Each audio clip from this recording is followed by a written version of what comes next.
મહિલા દિવસ નિમિત્તે ગાંધીનગરમાં મહિલા શક્તિ સેનાની આગેવાનીમાં આશા વર્કર બહેનોની આક્રોશ રેલીમાં શોષણ અને અન્યાય સામે મહિલાઓએ કાળી પટ્ટી બાંધીને સરકાર વિરુદ્ધ નોંધાવ્યો વિરોધ, હાથમાં બેનરો લઈ સૂત્રોચ્ચાર સાથે રોષ વ્યક્ત કર્યો. આંતરરાષ્ટ્રીય મહિલા દિવસ નિમિત્તે રાજકોટ મનપાની મહિલાઓને ભેટ. મહિલાઓ માટે સિટી બસ અને બીઆરટીએસમાં મુસાફરી તદ્દન ફ્રી. બસમાં મહિલાઓ ગમે એટલી વાર ગમે તે જગ્યાએ ફ્રીમાં કરી શકશે મુસાફરી.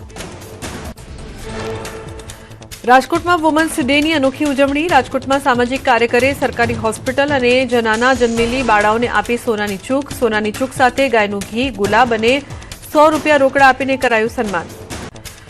આમ આદમી પાર્ટીના સંયોજક અરવિંદ કેજરીવાલ 3 દિવસ ગુજરાત મુલાકાતે. કેજરીવાલ ગાંધીનગરમાં ગજવશે સભા. રાજુ કરપડાએ કરેલા આક્ષેપો પર કેજરીવાલે બોલવાનું ટાળ્યું. ઇન્દ્રનીલ રાજ્યગુરુની નિવૃત્તિ પર ડોક્ટર હેમાંગ વસાવડાનું નિવેદન. ડોક્ટર હેમાંગ વસાવડાએ ઇન્દ્રનીલ રાજગુરુની નિવૃત્તિને તેમનો અંગત નિર્ણય ગણાવ્યો. કહ્યું, સમયના કાળખંડ પર બધું આપોઆપ ગોઠવાઈ જશે. અમદાવાદના વાછડામાં મહિલા દિવસ નિમિત્તે તપોવન વિદ્યા વિહારનું ઉદ્ઘાટન. મુખ્યમંત્રી ભૂપેન્દ્ર પટેલ અને નાયબ મુખ્યમંત્રી હર્ષ સંઘવીના હસ્તે કરાયું લોકાર્પણ. જૈન સમાજના ટ્રસ્ટ દ્વારા અંદાજે 100 કરોડના ખર્ચે ભારતીય મૂલ્યોવાળી શાળાનું કરાયું નિર્માણ. મુખ્યમંત્રી ભૂપેન્દ્ર પટેલ ફરી હળવા અંદાજમાં જોવા મળ્યા. ઘાટલોડિયામાં સીએમ એક પાનના ગલ્લે પહોંચ્યા અને સ્થાનિકો સાથે ચર્ચા કરી. ઘાટલોડિયામાં કાર્યકરો સાથે ચાની ચુસ્કી પણ માણી. અમદાવાદમાં મુખ્યમંત્રી ભૂપેન્દ્ર પટેલના હસ્તે બોડકદેવ સબઝોનલ ઓફિસનું નામાંકન.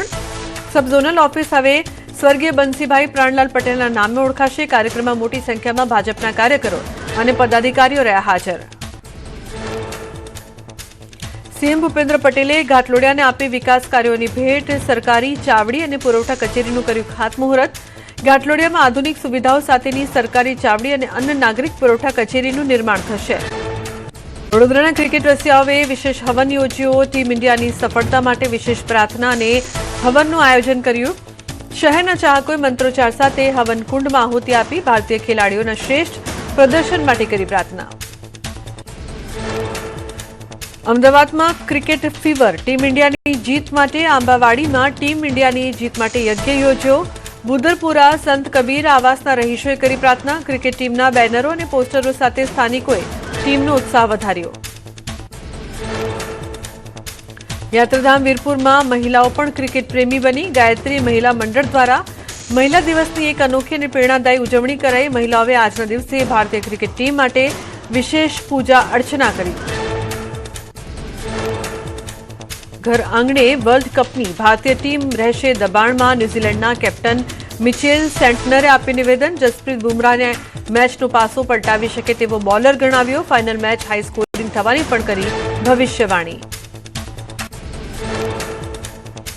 ફાઇનલ મેચમાં હાર્દિક પંડ્યા ઓલરાઉન્ડરની ભૂમિકા નિભાવશે. બેટિંગ, બોલિંગ અને ફિલ્ડિંગમાં 100% આપશે યોગદાન. હાર્દિક પંડ્યાના કોચ જીતેન્દ્ર સિંહનું નિવેદન. ફાઇનલમાં ભારત કોઈ બદલાવ નહીં કરે તેવું અનુમાન. અમદાવાદમાં આજે T20 વર્લ્ડ કપની ફાઇનલ મેચ રમાશે. મેચને ધ્યાને રાખી અમદાવાદ પોલીસ તંત્ર દ્વારા ચુસ્ત બંદોબસ્ત ગોઠવાયો. અંદાજે 4500 જેટલા પોલીસ કર્મીઓ તૈનાત. 91 પીએસઆઈ સહિત 121થી વધુ અધિકારીઓ બજાવશે ફરજ. વારાણસીના ઘાટ પર ગુંજ્યા ટીમ ઇન્ડિયાના નારા. ભારતની જીત માટે ચાહકોએ કર્યું વિશેષ હવન પૂજન. ભારત સતત બીજી વાર વિશ્વ વિજેતા બને તે માટે ગંગા કિનારે કરાઈ મહાપ્રાર્થના. કાનપુરમાં પણ છવાયો ક્રિકેટ ફીવર. સૂર્યાના શૂરવીરો વિશ્વ વિજેતા બને તે માટે ક્રિકેટ ચાહકોએ કરી પ્રાર્થના. ન્યૂઝીલેન્ડને હરાવવા માટે કાનપુરમાં ખેલાડીઓના ફોટા સાથે કરાયા વિશેષ અનુષ્ઠાન. ભારત અને ન્યૂઝીલેન્ડ વચ્ચે આજે T20 વર્લ્ડ કપની ફાઇનલ મેચને લઈને ચાહકોમાં ઉત્સાહ. દેશવાસીઓ ભારતની જીત માટે કરી રહ્યા છે પ્રાર્થના. રામ જન્મભૂમિ અયોધ્યામાં ભારતની જીત માટે કરાઈ પ્રાર્થના. ટીમ ઇન્ડિયાની ફાઇનલમાં જીત માટે ભારતમાં ઠેર ઠેર હવન અને પૂજા. પ્રયાગરાજમાં ટીમ ઇન્ડિયાની જીત માટે પ્રાર્થના. ક્રિકેટ ચાહકોએ મોટી સંખ્યામાં એકઠા થઈને ગંગા આરતી કરી. ભારતીય ટીમ જીતે માટે પ્રાર્થના કરી. ન્યૂઝીલેન્ડ સામે ભારતની જીત માટે ઋષિકેશમાં વિશેષ હવન. ઋષિકેશના પવિત્ર ગંગા કિનારે શ્રદ્ધાળુઓ અને ચાહકો મોટી સંખ્યામાં એકઠા થયા. ભારતની જીત માટે મંત્રોચ્ચાર સાથે વિશેષ આહુતિ આપી. કર્ણાટકના મૈસૂરના મંદિરમાં ગુંજ્યો ભારતનો નારો. ભારત ન્યૂઝીલેન્ડ ફાઇનલ મેચ પહેલા ગણેશજીને વિશેષ પ્રાર્થના કરાઈ. ટીમ ઇન્ડિયા ત્રીજી વખત વર્લ્ડ ચેમ્પિયન બને તે માટે ભક્તોએ 101 નારિયેળ અર્પણ કર્યા. T20 વર્લ્ડ કપની ફાઇનલ મેચ જોવા યુએસએથી ગુજરાત આવ્યા ક્રિકેટ રસિકો. અશ્વિન પટેલ અને ભારતી પટેલ આવ્યા અમદાવાદ. જ્યાં મેચ હોય તે દેશમાં મેચ નિહાળવા પહોંચે છે પટેલ પરિવાર. T20 વર્લ્ડ કપની ફાઇનલ મેચ પહેલા ક્લોઝિંગ સેરેમની. સુખવીરના પંજાબી બીટ્સ અને ફાલ્ગુની પાઠકના ગરબા પર ઝૂમશે આખું સ્ટેડિયમ. ફાઇનલ મેચના ટોસ પહેલા યોજાશે ભવ્ય ક્લોઝિંગ સેરેમની. ઉજ્જૈન ભસ્મ આરતીમાં ગુંજ્યો ભારતનો નાદ. ટીમ ઇન્ડિયાની જીતની પ્રાર્થના સાથે મહાકાલના શરણે પહોંચ્યા ભક્તો. મંદિરમાં ટીમ ઇન્ડિયાની જીત માટે વિશેષ પૂજા અને અનુષ્ઠાન કરાવ્યું. આખા દેશમાં આજે ક્રિકેટ ફીવર છવાયો. દ્વારકાથી અમદાવાદના નરેન્દ્ર મોદી સ્ટેડિયમ પહોંચ્યા ક્રિકેટ રસિકો. દેશભક્તિના રંગની સાથે ભગવાન કૃષ્ણની બાળ મૂર્તિ સાથે ક્રિકેટ નિહાળવા આવ્યા દ્વારકાવાસીઓ. T20 વર્લ્ડ કપની ફાઇનલને લઈને અમદાવાદમાં વીઆઈપીઓનો જમાવડો. સુનિલ ગાવસ્કર, હરભજન અને ઇરફાન પઠાણ સહિતના દિગ્ગજો એરપોર્ટ પર ઉતર્યા. ક્લોઝિંગ સેરેમનીમાં પણ અનેક સ્ટાર્સ રહેશે હાજર. અમદાવાદના નરેન્દ્ર મોદી સ્ટેડિયમ બહાર ક્રિકેટ ફીવર અને ફેન્સમાં ઉત્સાહ. સ્ટેડિયમ બહાર ચાહકોનો ભારે ધસારો.